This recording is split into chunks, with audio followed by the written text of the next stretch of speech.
उनके सामने अगला एक और एग्जाम आ रहा है, एक तो 10th का है ना, इसके बाद आगे जिंदगी में और इम्तहानात भी तो हैं, फर्स्ट ईयर है, सेकंड ईयर है, अभी तो बहुत सा काम करना बाकी है।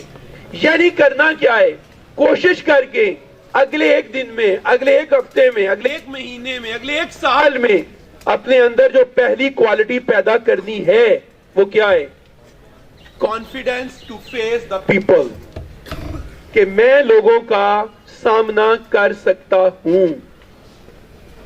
और उसके लिए क्या करना होगा, वक्तन फवक्तन आपको अपनी क्लास में खड़े होके कुछ बात करना होगी, फिर आपको असेंबली में कुछ बात करना होगी, और आपको इसके लिए तकरीरी मुकाबले और तकरीर वाला काम और लेक्चर वाला काम और गुफ्तगू करने वाला काम, इसकी प्रैक्टिस करना होगी। ये फर्स्ट चीज है।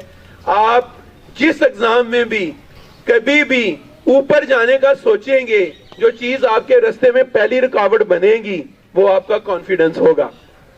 जो बच्चे कहते हैं हमें इम्तिहान में चीज भूल जाती है, वो भूलती क्यों है, वजह क्या है, जब पेपर सामने आता है कॉन्फिडेंस चूंकि नहीं है तो हमारे दिमाग के दो हिस्से हैं, एक को हम कहते हैं शऊर और एक को हम कहते हैं तख्त शऊर। शऊर में वो वाली चीजें हैं जो अभी आपने याद कर ली हैं, और तख्त शऊर में वो चीजें हैं जो बहुत अरसे की याद की हुई पड़ी हुई हैं। अब होता क्या है, होता ये है कि जो ही आपके ऊपर प्रेशर आता है, जो ही प्रेशर आता है, प्रेशर सबसे पहला काम ये करता है कि शऊर में जितनी भी यादाश्त है उस सारी की सारी यादाश्त को वक्ती तौर पर उठा के तख्त शऊर में भेज देता है, दरवाजा बंद कर देता है, बंदा ब्लैंक हो जाता है, ऐसे लगता है जैसे कभी कुछ पढ़ा ही नहीं था। और मैंने पेपर्स के दौरान स्टूडेंट्स को देखा है कि फिर वो ऐसे मौके पे अपने सर को ऐसे ऐसे हाथ मार रहे थे, ठीक है वो अंदर कहीं इधर उधर हो गया, तो वो कहीं इधर उधर नहीं हुआ, वो स्टिल अंदर मौजूद है क्या, है ये कि आपकी उस कॉन्फिडेंस की कमी की वजह से दिमाग ने अपने आप को रिलैक्स करने के लिए सबसे पहले ये काम किया कि उस चीज को उठाया और उसे उस घड़े में बंद कर दिया जिसको हम कहते हैं तख्त शऊर, वहां रख दिया और आपको कर दिया वक्ती तौर पर ब्लैंक। और वही लम्हात होते हैं जो सबसे मुश्किल लम्हात होते हैं। क्यों? पेपर के पहले 15 minute, 20 minute, 30 minute they are very important, क्योंकि उसमें आप बड़े एनर्जेटिक हो। अच्छा, फिर आपने देखा होगा कि जिन स्टूडेंट्स को थोड़ी एग्जाम की टेक्निक आती है, अगर उन्हें इस तरह हो कि वो चीज भूल जाए तो वो क्या करते हैं, वो वक्ती तौर पर अपने आप को रिलैक्स करते हैं, परेशान नहीं होते, दुखी नहीं होते। इसके लिए मुख्तलिफ टेक्निक्स हैं। एक टेक्निक ये है कि ऐसे मौके पर लंबे लंबे सांस लें ताकि आपकी ऑक्सीजन की कमी पूरी हो और आपका ध्यान बिटे, किसी और तरफ जाए। एक टेक्निक ये है कि आप जो है ये किताब मुकद्दस में से कुछ चीजों की तिलावत करना शुरू कर दें ताकि आपका जो दिमाग है उसको थोड़ी सी रिलैक्सेशन जो है ये मिले। आंखें बंद करके, तीसरी टेक्निक ये है कि आंखें बंद करके अपने माजी का कोई ऐसा वाकया याद करें जब आप बहुत ज्यादा खुश थे, यू आर वेरी हैप्पी। उस लम्हे को ना सिर्फ याद करें बल्कि उसे देखने की कोशिश करें, उसे बाकायदा देखने की कोशिश करें कि उस लम्हे पे क्या हुआ था। उसकी तस्वीर आपके सामने बाकायदा फिरना, चलना शुरू हो जाए।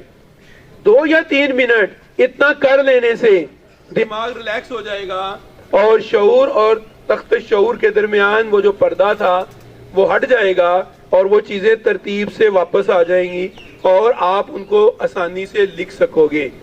तो ये 2-3 टेक्निक्स हैं जिनको आपने जहन में जो है ये रखना है। यहां तक बात क्लियर हो गई? तैयारी करना, बुनियादी तौर पर तैयारी करना क्या है? तैयारी करना है प्रोएक्टिव होना। ये प्रोएक्टिव होना क्या है?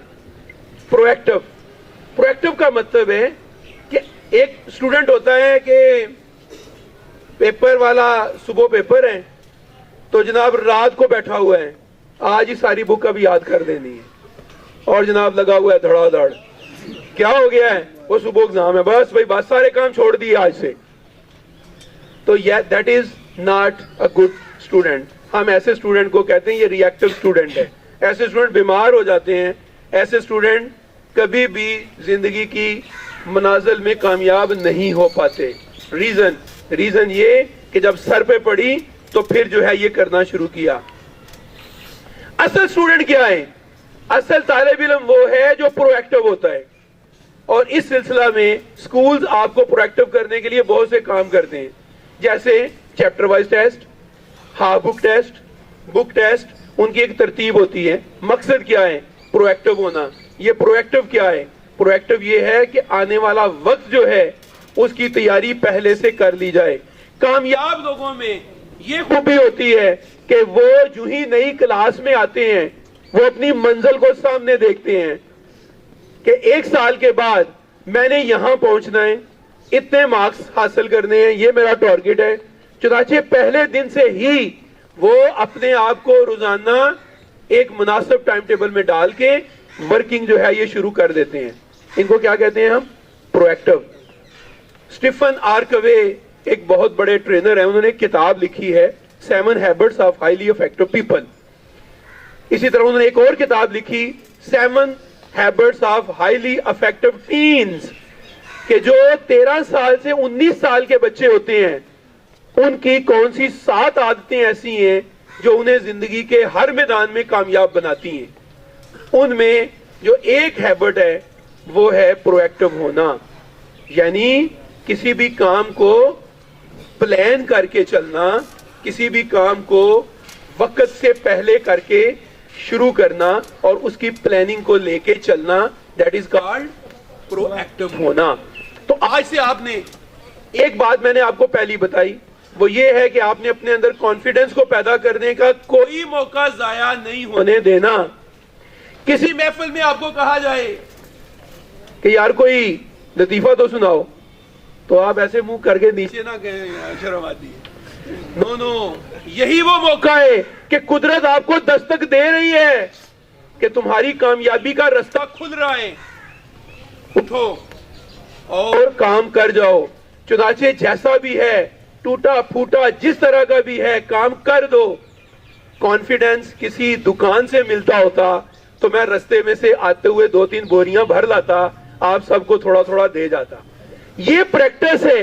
कॉन्फिडेंस आपके अंदर मौजूद है, उसकी सिर्फ और सिर्फ उसे बाहर निकालना है।